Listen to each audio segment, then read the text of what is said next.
kejahatan Boy ini kan juga bukan cuma di Pertamina atau masalah BBM ini. Kalau kita ingat misalnya ada yang lain. kasus GoTo misalnya kan. Ya kan Telkom harus beli sekian banyak, berapa triliun, rugi berapa. Itu kan termasuk ada perannya dia gitu. Dari import minyak ke Indonesia ada dua, ada crude, ada BBM. Ya. Itu presiden dapat jatahnya. Katanya. Betul. Orang di Patraniaga itu konon katanya orang-orang yang memang juga dibina oleh orang-orang Boy Thohir misalnya. Kalau sudah Boy Thohir, Erick Thohir, saya tidak yakin bahwa berhenti di situ, di atasnya. Ada yang lebih tinggi lagi kan. Ya, siapa itu? Ya Jokowi. Kita harapkan habis Lebaran reshuffle, salah satunya itu Erick Thohir. Pak Prabowo tolong, politik itu sangat kental di pemerintahan Jokowi dan ingin Anda lanjutkan. Kalau seperti itu ya Anda sama saja. Kalau sudah seperti itu ya mungkin lebih baik Anda mundur saja. Atau dimundurkan rakyat.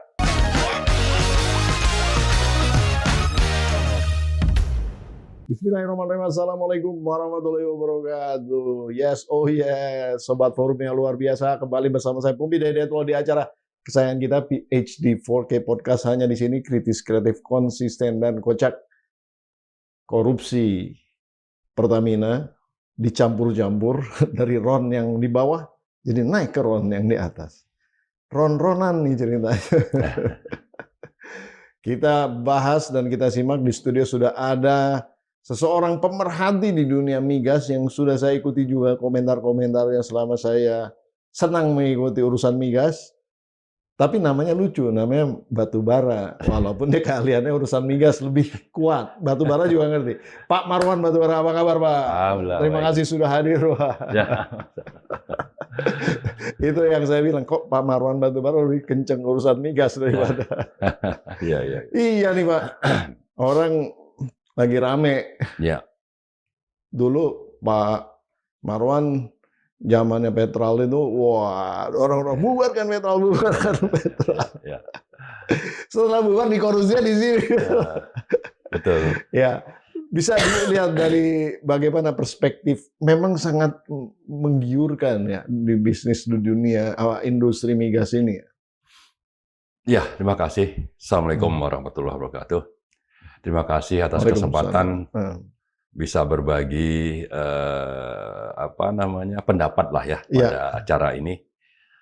Saya memang belakangan kurang antusias untuk berkomentar karena rasanya sudah jenuh juga ya melihat bahwa ini sebetulnya faktor politik itu lebih dominan dibanding urusan misalnya ekonomi, sosial, atau keuangan bagi BUMN maupun bagi rakyat soal BBM maupun Pertamina ini. Jadi kalau sudah politik itu, maka masalah yang objektif yang mestinya itu menjadi manfaat bagi negara dan rakyat itu jadi berkurang. Dan politik artinya apa? Artinya bahwa yang punya kekuasaan lah yang lebih banyak menikmati. Apa yang dinikmati? Ya rente. Hasil dari pengelolaan BBM yang memang tidak mengikuti prinsip-prinsip good corporate governance ini gitu. Nah, sementara kalau kita bicara bagaimana peran dari aktor-aktor politik, ya kita lihat saja. Yang paling tinggi itu ada presiden, lalu menteri BUMN, dan mungkin nanti ada menteri-menteri terkait lainnya. Tapi dua orang ini saya kira sangat menentukan. Maka waktu misalnya Pak Sudirman Said menjadi menteri SDM, beliau diangkat itu karena memang berdasarkan track record yang memang baik, orang baik, dan memang termasuk dalam tim sukses Jokowi JK waktu itu. Iya, betul. Nah, lalu Pak Sudirman ini ingin memberantas mafia migas, mafia BBM. Maka dibentuklah tim reformasi tata kelola migas yang dipimpin oleh Pak Faisal Basri. Almarhum. Ada beberapa rekomendasi dan salah satunya itu adalah untuk melakukan audit. Maka Pak Sudirman itu meng-hire perusahaan auditor dari Australia, Cordamenta. Ya. Hasilnya itu dilaporkan ke Pak Jokowi untuk diproses. Iya. Nah, ternyata itu tidak digubris oleh Pak Jokowi.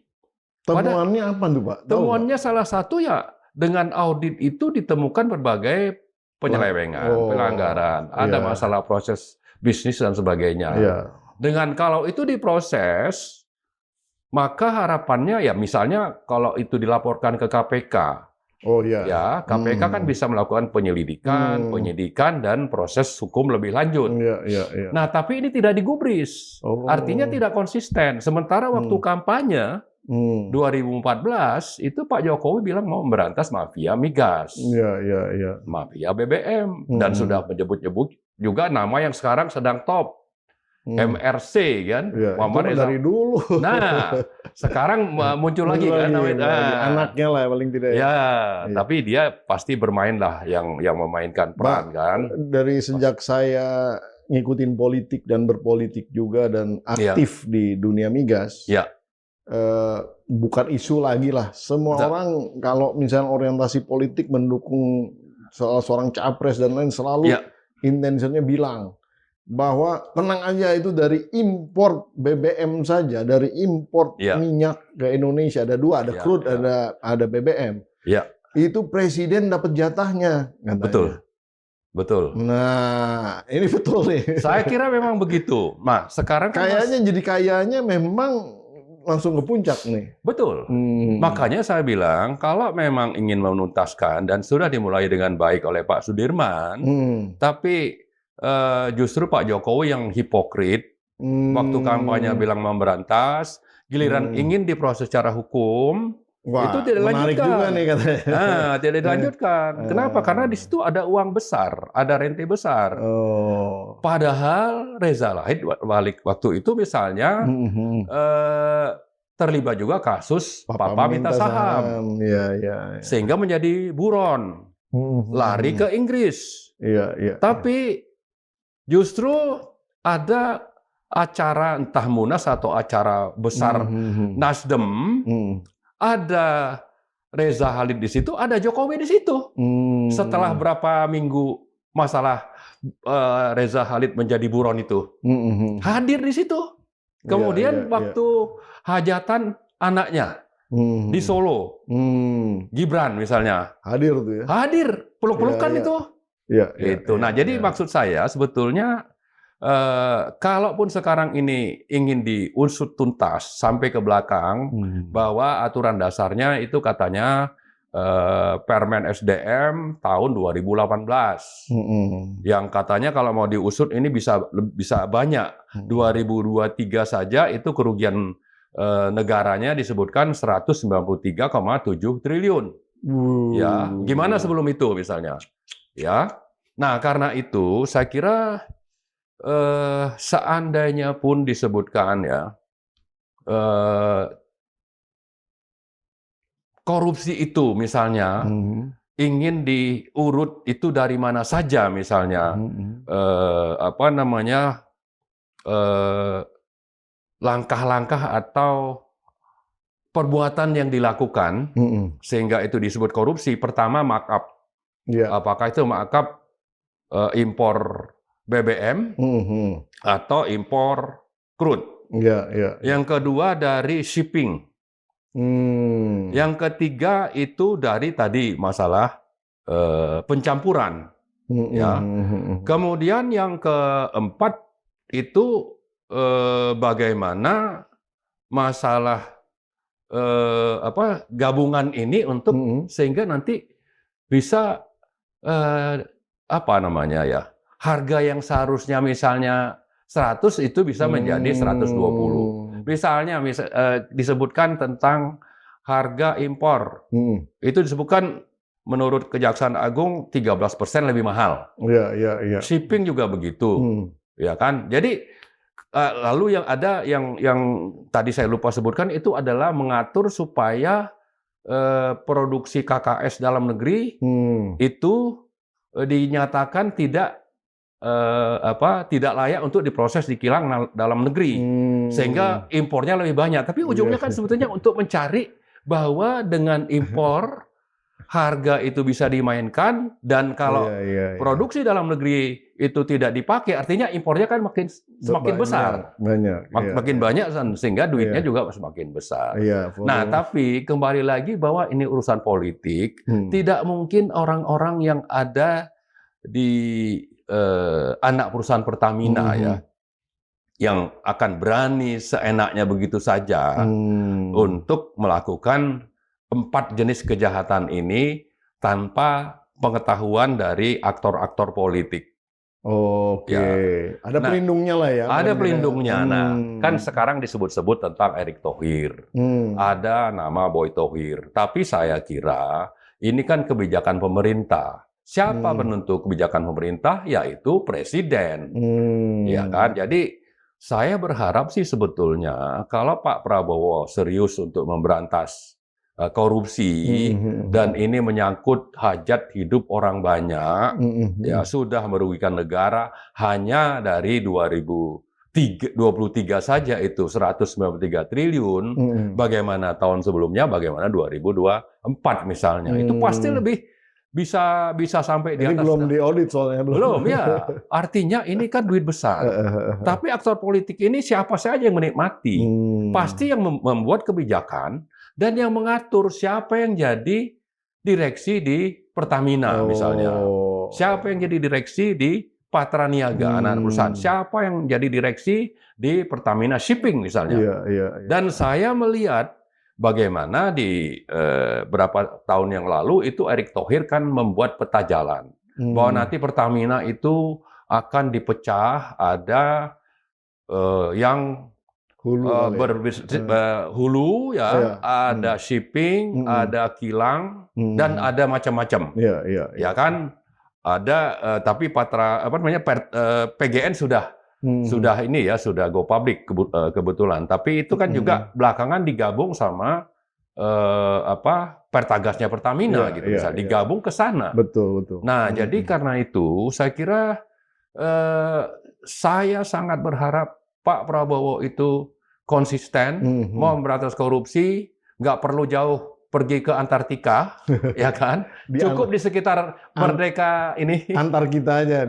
Di Jakarta aja. Sudah cukup itu. Dan saya harap ini seandainya melibatkan Erick Thohir, Joko Widodo, ya jangan segan-segan untuk bertindak. Ya, kalau tidak nanti rakyat dan negara yang tetap jadi korbannya. Begitu. Kalau buktinya cukup bisa sih, Pak. Bisa lah. Bisa harus. Bisa, ya. Berani lah Pak Prabowo. Cuman masalah begini. Ini kan orang-orang udah berduit nih sekarang nih.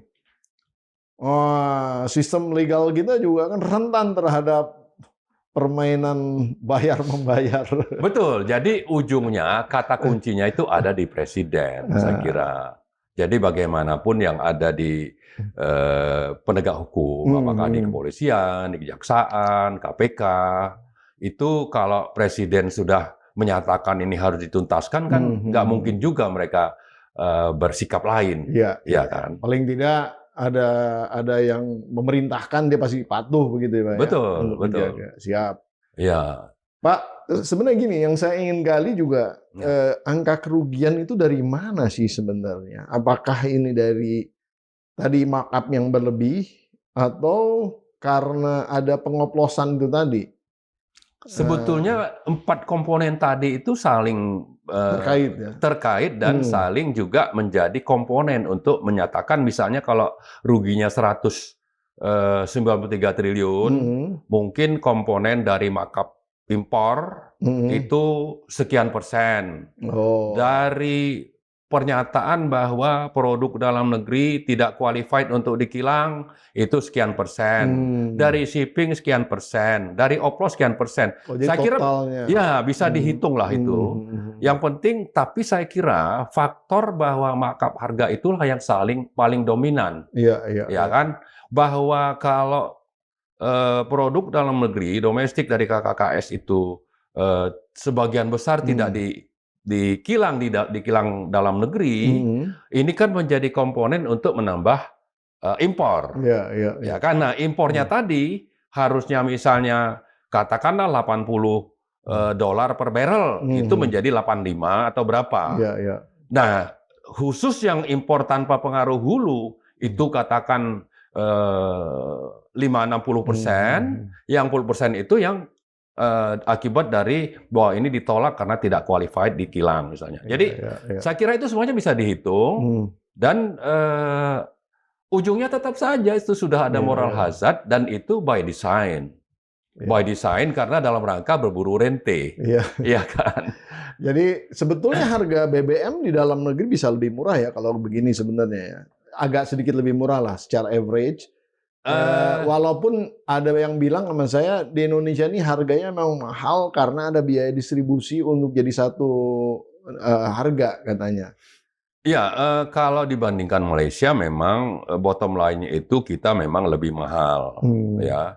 Tapi meskipun nanti kita bilang lebih mahal, kalau itu harga disubsidi oleh pemerintah sehingga misalnya yang bersubsidi itu tetap sekian, itu bagi konsumen kan tidak masalah. Tapi yang jadi masalah itu adalah beban subsidi APBN itu bertambah, kan begitu. Nah, itu dari subsidinya itu. Dari subsidi yang itu artinya kan yang nanggung negara. Kemudian kalau itu Pertamax misalnya dibatasin sekian harganya, nanti kalau itu naik supaya ini tetap tidak naik kan belakangan nanti ada kompensasi yang sebetulnya itu sama saja dengan subsidi. Jadi kompensasi dan subsidi itu yang nanggung negara. Terserah nanti ini urusan bahwa kita beli itu lebih murah, tapi ujungnya tetap saja itu korupsinya ditanggung oleh negara. Korupsinya pasti sudah ada, pasti lebih mahal dari yang seharusnya. Oke Pak, sekarang mundur dikit lagi ke agak ke hulunya nih. Saya nggak tahu sebenarnya praktek pengoplosannya seperti apa. Tapi kalau logika berpikirnya Pak, kalau kita bisa dapat Pertalite, kan harganya lebih murah. Misalnya dicampur sama chemical, kemudian jadi RON-nya dia naik, bisa jadi Pertamax. Sebenarnya ini ide brilian sekali nih. Mohon maaf ya, maksudnya saya ngelihat dari teknis ya, dari segi teknisnya bagus dong. Selama tidak ada subsidi, kan si Pertalite-nya dia import biasa aja. Nah, pertanyaannya mungkin secara teknisnya ini memungkinkan atau tidak gitu. Yang kedua, secara teknis juga apakah ini sesuai standar yang ada gitu ya. Nah, kalau misalnya ada standarnya sebenarnya why not gitu kita jalanin seperti itu. Kalau dalam konteks menekan nilai ya, menekan harga untuk tadi subsidi dan lain-lain. Tapi kalau si Pertalite-nya ini disubsidi dan dioplos, wah ini kejahatan double-double ini. Kira-kira seperti itu sih pandangan saya. Gimana, Pak?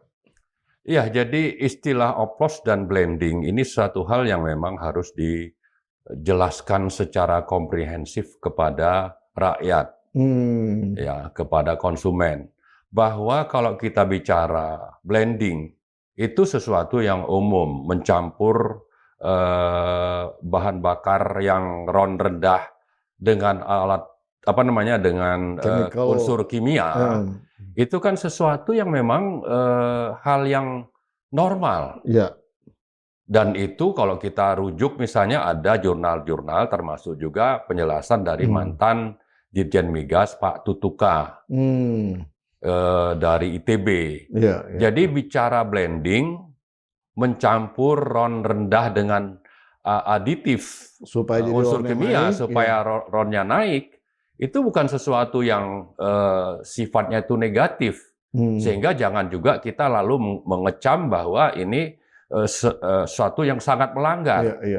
Jadi kalau memang itu dasarnya yang dilakukan oleh Pertamina, saya kira tidak masalah. Cuma penggunaan kata oplos ini yang mungkin apakah memang sengaja untuk menjatuhkan nama Pertamina, maka ini istilah oplos saja itu sudah negatif. Artinya Pertamina dituduh melakukan kejahatan. Betul. Nah, padahal sebetulnya tidak.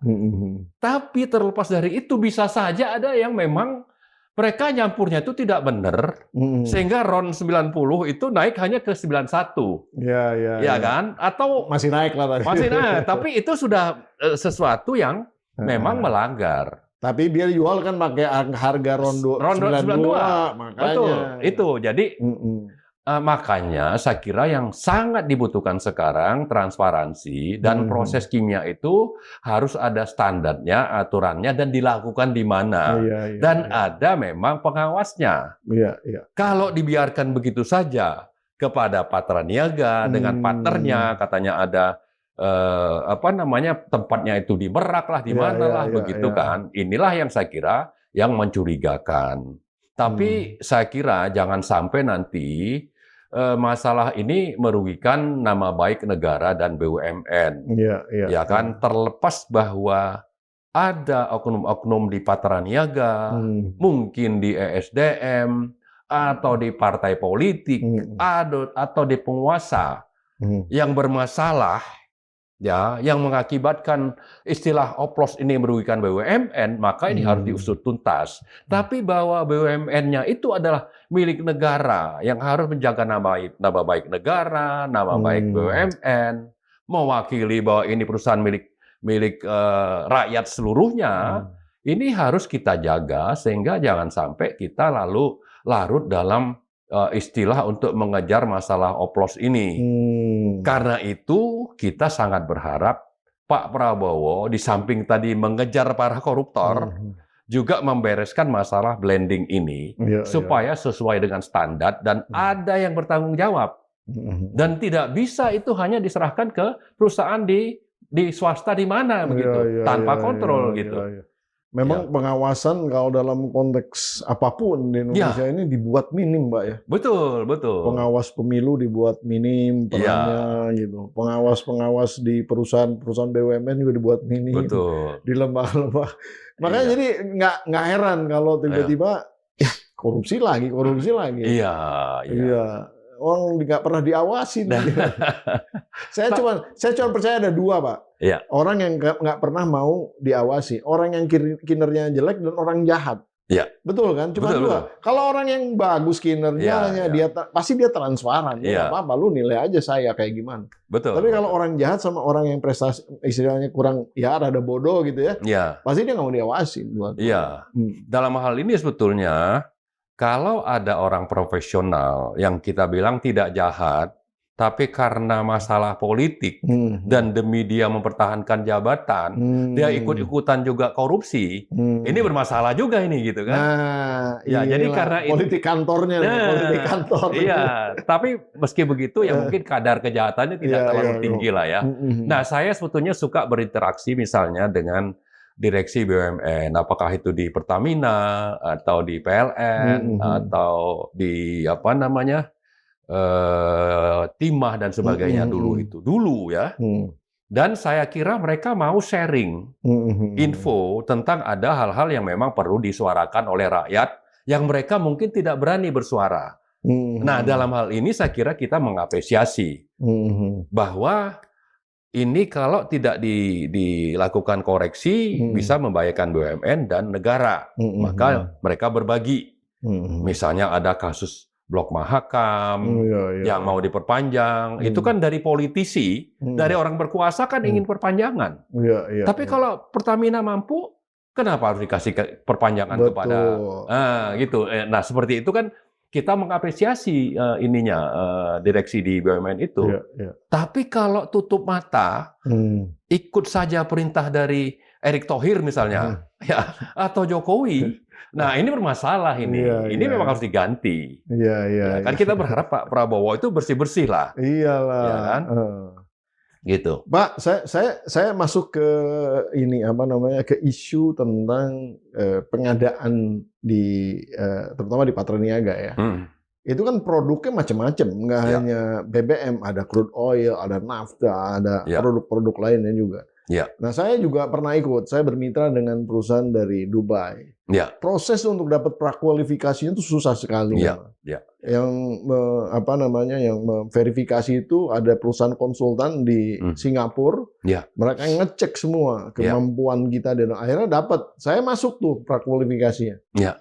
Tapi yang kurang ajar ya, Pak, itu setiap kali pengumuman tender itu paling diberi waktu kalau nggak 1 minggu, 3 hari 1 minggu gitu. Ya. Untung langsung quote mulai dari harga, maksudnya harga itunya sampai ke transport.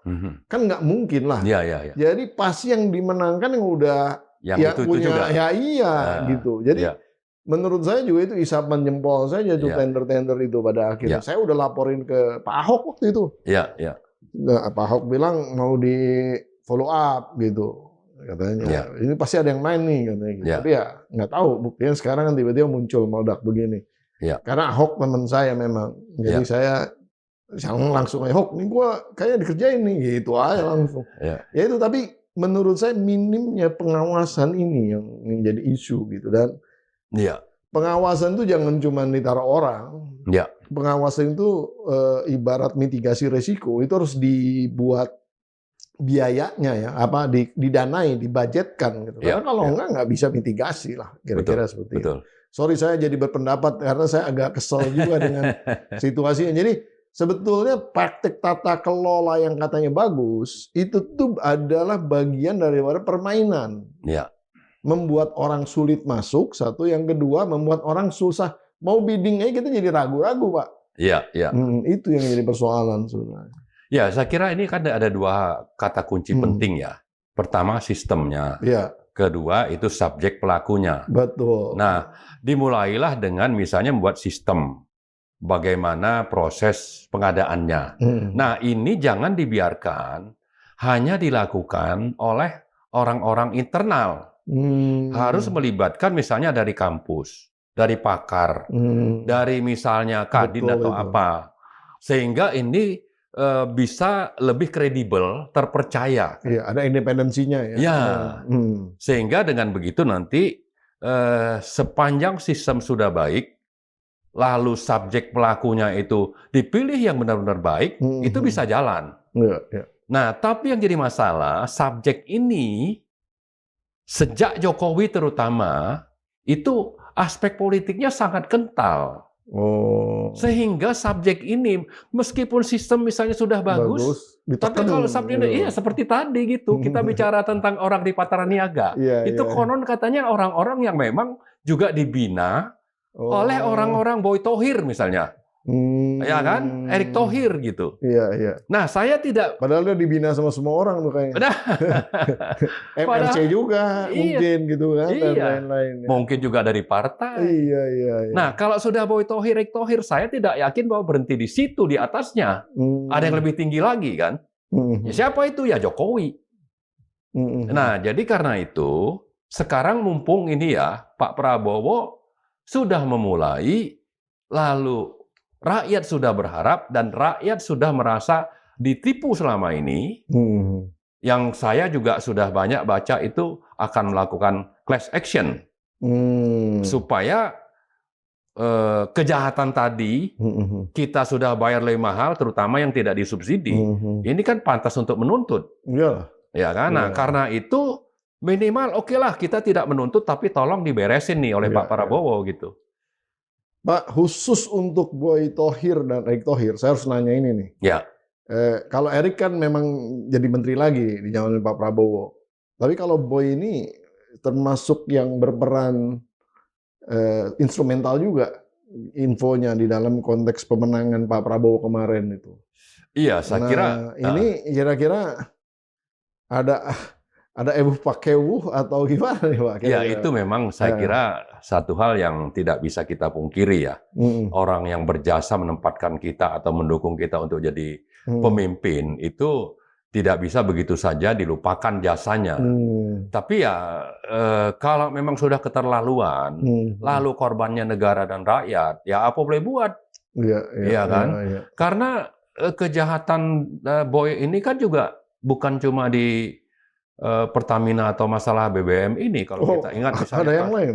Kasus GoTo misalnya kan, ya kan Telkom harus beli sekian banyak berapa triliun, rugi berapa, itu kan termasuk ada perannya dia gitu.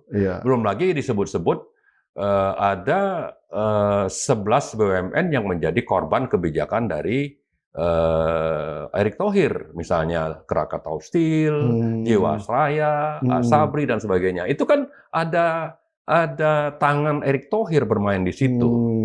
Yang saya kira tidak bisa didiamkan. Iya. Jadi ini sudah waktunya ini Pak Prabowo, kalau memang harus reshuffle, kita harapkan habis Lebaran reshuffle, salah satunya itu Erick Thohir. Iya. Terakhir Pak, sebelum kita simpulkan, ini kan shifting nih dari skema BUMN dengan Kementerian BUMN yang sebelumnya, shifting ke Danantara sekarang. Pertamina juga menjadi bagian daripada Danantara nanti aktivitasnya ke depan. Nah, yang saya mau tanyakan, ini kalau Bapak lihat menjadi, mohon maaf nih ya, sesuatu yang menjanjikan ke depan gitu di dalam konteks tata kelola dan lain-lain, atau ini agenda rente baru gitu ya? Gimana menurut Bapak? Saya cenderung memang sepanjang masalah politik itu bisa dibersihkan, kemudian artinya faktor-faktor politik itu tidak dominan, kalau perlu dinihilkan. Kemudian GCG-nya bisa ditegakkan, maka ini sesuatu yang positif. Dan ini sama seperti banyak negara lain, misalnya Sovereign Wealth Fund, ya. SWF itu sudah dijalankan oleh banyak negara, puluhan negara di luar negeri. Misalnya kalau kita tahu, kita ikuti Norway, SWF-nya itu sudah hampir 2 triliun. Kemudian kalau di Timur Tengah itu ada 3 besar ya, ada Saudi, ada Dubai, ada UAE dan Dubai. Itu rata-rata di sekitar 1 triliun dolar. Nah, kita menuju katanya 900 miliar dolar. Nah, tapi negara-negara tadi itu bisa memupuk modalnya dari akumulasi pendapatan negara dari sumber daya alam. Nah, kita memang tidak seperti itu. Yang kita lakukan akumulasi dari misalnya penghematan atau tadi menggabungkan BUMN yang punya aset. Beda dengan misalnya yang dilakukan oleh Cina atau Singapura. Dana yang mereka miliki, misalnya Cina itu dari dua perusahaan atau entitas yang mengelola SWF ini hampir 2 triliun. Kalau Singapura itu sekitar 1 triliun. Itu akumulasi dari APBN yang dibuat surplus. Nah, tapi semuanya ini melakukannya dengan tidak memberi kesempatan kepada politisi untuk berperan. Kemudian aspek governance-nya itu benar-benar ditegakkan. Nah, kalau kita memulai dengan misalnya pengawasnya itu orang bermasalah, seperti Erick Thohir, ya kan? Lalu ada bau politik misalnya yang ada di direktur yang lain, direktur yang ada. Rosano itu kan tim suksesnya Prabowo Gibran. Ya, ketuanya. Ya. Lalu ada Pandu, ada Doni Oscar ya. Ya, ini kan orang-orang politik juga gitu. Ada hubungan dengan partai politik atau penguasa tertentu. Jadi kalau sudah seperti itu, maka saya menjadi pesimis dan itu bisa menjadi ladang untuk perburuan rente baru. Kalau mau hilangkanlah itu, kalau tidak ya pasar sudah menilai, harga saham BUMN yang akan dimasukkan ke Danantara itu kan sudah turun, sekian persen. Karena orang pada lepas ya. Ya, ini ada faktor politiknya sangat dominan. Nggak usah bicara Danantara, bandingkanlah BCA dengan Mandiri. Aset Mandiri 2 kali lipat dibanding aset BCA. Tapi untungnya BCA justru lebih besar dibanding Mandiri, bisa 2 kali lipatnya. Kenapa? Karena di Mandiri itu unsur politiknya itu kental. Jadi jangan berdalih tidak ada cawe-cawe kepada publik, sementara publik sudah menunjukkan sikapnya bahwa dengan harga turun, harga Mandiri itu kan rendah, aset lebih besar. Itu kan publik tidak percaya. Jadi jangan menipu pasar, jangan membohongi rakyat. Oh, ini nggak ada politik ya? Anda sudah dibuktikan oleh pasar bahwa Anda bermasalah. Nah, ini yang saya kira harus dipertimbangkan oleh Pak Prabowo. Nggak usah ngangkat siapa namanya itu? Tony Blair. Ini orang bermasalah di luar negeri. Kenapa diangkat? Ada Jokowi yang sudah dinyatakan oleh mahasiswa ini harus ditangkap dan diadili. Kok jadi orang yang ada di atas? Pak Prabowo oke lah, presiden mungkin ya, tapi harus ada orang-orang yang independen yang misalnya punya integritas, kredibilitas. Itulah yang nomor satu, orang yang profesional. Termasuk yang tadi di level operasional, CEO dan COO dan CFO itu. Ya kan? Kalau mau seperti itu, mau diperbaiki, maka kita punya harapan. Kalau tidak, masih mempertahankan yang sekarang, berarti faktor politik sangat dominan, maka ini jadi ladang korupsi baru saya kira, ya. Atau minimal akan merugikan negara dan rakyat. Siap. Pak, mungkin ada beberapa kata-kata yang ingin disampaikan kepada audiensnya PSD 4K, silakan Pak. Ya, saya kira dengan apa yang terjadi, dua hal besar dalam beberapa minggu terakhir ya, yaitu soal BBM dan soal Danantara, saya berharap kita peduli dan mau bersuara, tapi bersuara kita bukan sekedar bersuara, kita punya alasan untuk nanti dengan begitu, cukup alasan bagi Pak Prabowo untuk bersikap dan melakukan perbaikan. Bahwa di sektor BBM itu negara dan rakyat sudah dirugikan. Bahwa rakyat eligible untuk melakukan class action dan minta ganti rugi sebetulnya. Tapi oke, mungkin rakyat tidak melakukan itu. Maka sebaliknya Pak Prabowo tolong, Anda harus serius menuntaskan ini. Itu yang pertama. Yang soal Danantara, saya kira juga sama. Hilangkanlah faktor politik. Anda tidak bisa bilang tidak, karena pasar sudah menilai, melakukan penilaian dan ada fakta di lapangan. Bahwa politik itu sangat kental di pemerintahan Jokowi dan ingin Anda lanjutkan. Kalau seperti itu ya Anda sama saja. Kalau sudah seperti itu ya mungkin lebih baik Anda mundur saja atau dimundurkan rakyat. Saya kira itu mungkin. Wah, luar biasa. Terima kasih Pak Marwan atas waktunya. Nah, Sobat Forum yang luar biasa itu tadi Pak Marwan Batubara yang sudah benar-benar mengupas habis tentang bagaimana masalah korupsi di Patraniaga, di Pertamina Patraniaga, dan juga bagaimana prospeknya bila nanti shifting ke Danantara ke depan. Nah, mudah-mudahan ini bisa memberikan pencerahan bagi kita semua. Untuk yang berpuasa, kami ucapkan selamat melaksanakan ibadah puasa. Mudah-mudahan menjadi rahmat dan barokah bagi kita semua tentunya. Baiklah, akhirnya waktu juga yang membatasi kita. Saya Pupi Hidayatullah undur diri. Jangan lupa terus nonton PSD 4K, podcast hanya di sini, kritis, kreatif, konsisten, dan kali ini nggak ada kocak-kocaknya, tapi nggak apa-apa. Yang penting seru, ya kan? Baik, sampai di episode berikutnya. Wassalamualaikum warahmatullahi wabarakatuh. Terima kasih Pak Marwan, luar biasa. Waduh.